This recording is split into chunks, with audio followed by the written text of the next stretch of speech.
शाह साहब, ये साक डार साहब को फ़ोन मार्को रूबियो का और उसके बाद फिर ये OIC की मीटिंग, फिर उसका इसराइल चले जाना, कोई इम्पोर्टेंस है इसकी? मेरा ख्याल इम्पोर्टेंस है।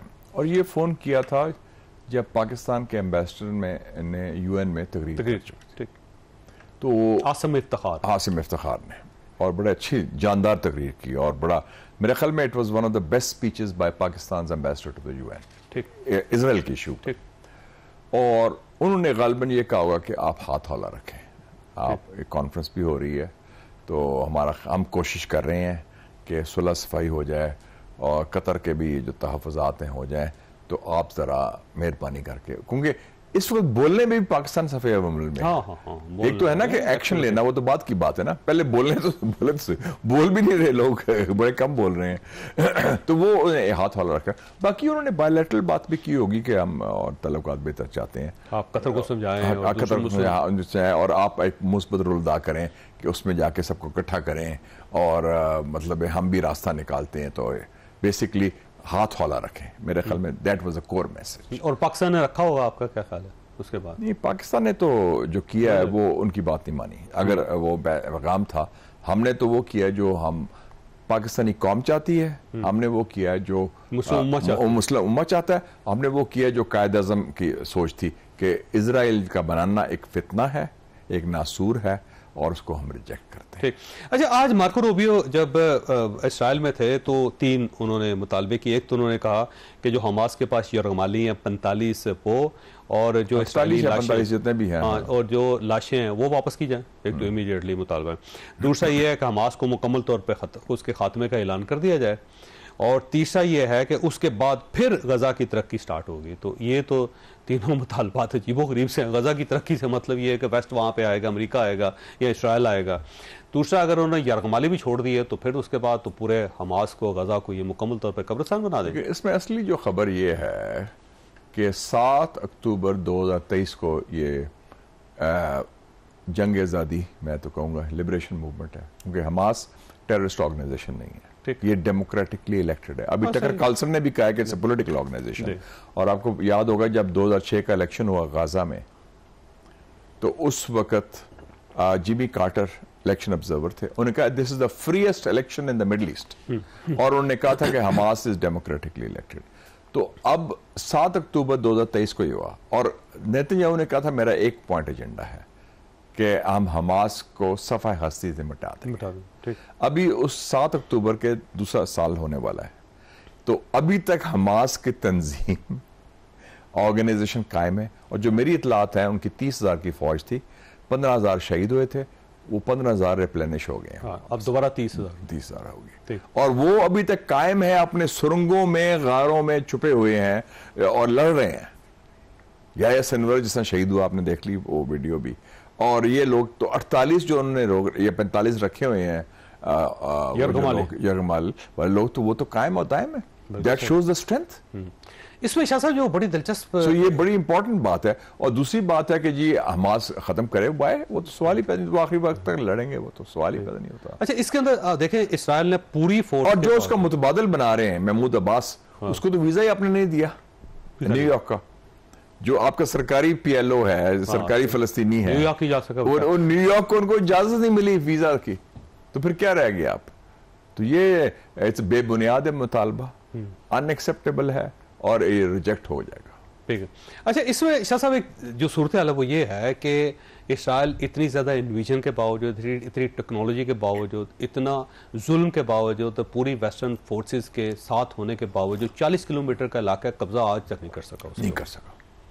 और सहरा है, ये नहीं कि माउंटेन्स हैं, पहाड़ है, ये अफगानिस्तान नहीं है कि वो लोग छुप जाएं उसमें गारों के अंदर या क्या करें।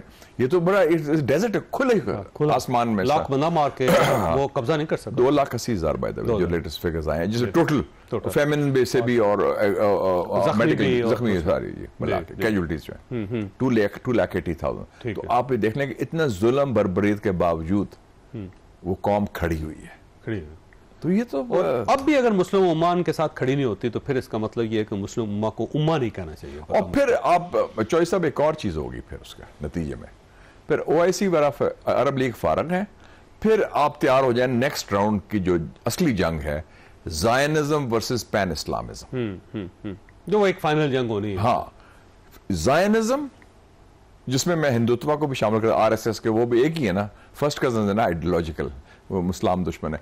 और पैन इस्लामिज्म, वो कहेंगे जी हम इट्स अबाउट द किबला अव्वल, it's about battle of our future. उसमें कोई तमीज नहीं होगी अरब अजम की, वो जितने भी होंगे वो कहेंगे ठीक है जी देखी जाए। अच्छा, वैसे शाह साहब एक और सवाल है, अब ये सवाल जाहिर है बड़ी मुद्दत से पूछा भी जा रहा था, सोचा भी जा रहा था, लोग बात भी कर रहे थे कि जो नॉन अरब हैं वो उनकी तादाद ज़्यादा है, और कई मरतबा उन्होंने कोशिश भी की कि OIC जो है उसकी क़यादत उनके पास होनी चाहिए, उनके पास जाना चाहिए, या एक अलग तंजीम बनानी चाहिए, उनकी तरफ से किया जा रहा था। अब अगर अरब एक यूनिटी क्रिएट करने में या कोई माइट क्रिएट करने में या फिर अपनी फोर्स दिखाने में नाकाम हो जाते हैं, तो कहीं ऐसा तो नहीं ये क़यादत जो है वो मशरक़ की तरफ चली जाएगी और नॉन अरब के पास चली जाएगी? मैं इस तकसीम को आर्टिफिशियल समझता हूँ। बेसिकली देखे ना, सबसे बड़ा जो OIC पैदा कहाँ हुई थी? मोरक्को में 69 में, ठीक है, हाँ, रबात में। फिर सबसे बड़ा लीडर जो पहला OIC का, शाह फैसल शहीद, ठीक, वो अरब थे। फिर उससे पहले जमाल अब्दुल नासर तो अरब नेशनलिस्ट थे, लेकिन वो इस्लामिस्ट नहीं थे। तो उस और अराफात वो सिंबल ऑफ रेजिस्टेंस, वो अरब है। Hamas symbol of resistance, Hezbollah अरब है। तो मैं समझता हूँ कि ये उस तरह अरब अजम का इशू नहीं है, इट इज इशू ऑफ के मुस्लिम और बल्कि उससे बियॉन्ड कितनी हिम्मत है लीडरशिप में। आई थिंक लीडरशिप के विल और विजन का इशू है। और अब तो ये बियॉन्ड मुस्लिम भी हो गया ना, क्योंकि ये ह्यूमैनिटी इंटरनेशनल बन गया। अब स्पेनिश तो कैथलिक है, आपके दोस्त उसने मिला भी था सेनेटर, वो सारे सपोर्ट कर रहे हैं पैलेस्टाइन को। आप ऑस्ट्रेलियंस जो हैं क्रिश्चियंस हैं, कुछ कितने जूज हैं अमेरिका में, George Galloway for example, Jeremy Corbyn for example, Bernie Sanders for example, ये सारे जो हैं ये गोरिस्तान का हिस्सा है। कोई जोइश है, कोई कैथलिक है, कोई प्रोटेस्टेंट है। तो ये तो ह्यूमैनिटी का इशू बन गया। अब इसके अंदर देखें ना सर, वो जो हज़रत याकूब अलैहिस्सलाम थे ना, उनके 12 बेटे थे, 12 ही ट्राइब हैं जो इस्राएली ट्राइब हैं। उसके अंदर 2 ट्राइब हैं जो बेंजामिन्स हैं, और साथ ये जूदास हैं जो यहूदी जिनको कहते हैं। वो इस वक्त लड़ रहे हैं, 10 के 10 तो साइड पे खड़े हैं। वो कह रहे हैं कि आप जुल्म कर रहे हैं, वो तो मुसलमानों के साथ खड़े हैं। इवन मैं दाद देता हूँ इसराइल के लोगों को, देखे ना, ये ना हर एक को इक्वेट ना करें कि सारे ऐसे जो यहूदी हैं, इजराइल यूएस से वो 2 लाख लोग बाहर निकले हैं, और वो कहते हैं कि ये क्रिमिनल है, कातिल है नेतन्याहू।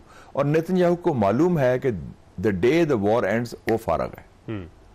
वो तो उसका इंटरेस्ट है कि जंग जारी रहे किसी सिचुएशन में, उससे एंगेज किया हुआ है, क्योंकि उसकी पॉलिटिकल सर्वाइवल उससे लिंक, पॉलिटिकली फिनिश्ड है, वो फिनिश्ड है। उसके खिलाफ करप्शन के चार्ज हैं, लोग उसके खिलाफ हो गए हैं। आज इलेक्शन हो, वो खुद कहते हैं कि वो हार जाएगा। तो वो जंग के जरिए तवालत दे के वो अपने इक़्तिदार की तवालत कर रहा है। और उसमें अफसोसनाक बात ने किया था, जैसा हिटलर ने किया था। एग्जैक्टली, बिल्कुल। और अफसोस ये है कि इस तवालत में अमेरिका उसके साथ खड़ा है, मार्को रूबियो हो या डोनाल्ड ट्रंप हो। ट्रंप को मैं समझता हूं ब्लैकमेल किया जा रहा है एप्स्टीन फाइल्स के जरिए। एप्स्टीन फाइल जो है वो इजराइल लॉबी ने तैयार की थी। अच्छा, वैसे ये बार बार ये जिक्र कर रहे हैं, तो मैं चाह रहा हूं कि आप इसकी वजाहत जरूर करें कि ये फाइल्स हैं क्या और क्यों और कैसे ब्लैकमेल किया जा रहा है। लेकिन उससे पहले छोटी सी ब्रेक को दोबारा जरूरत है।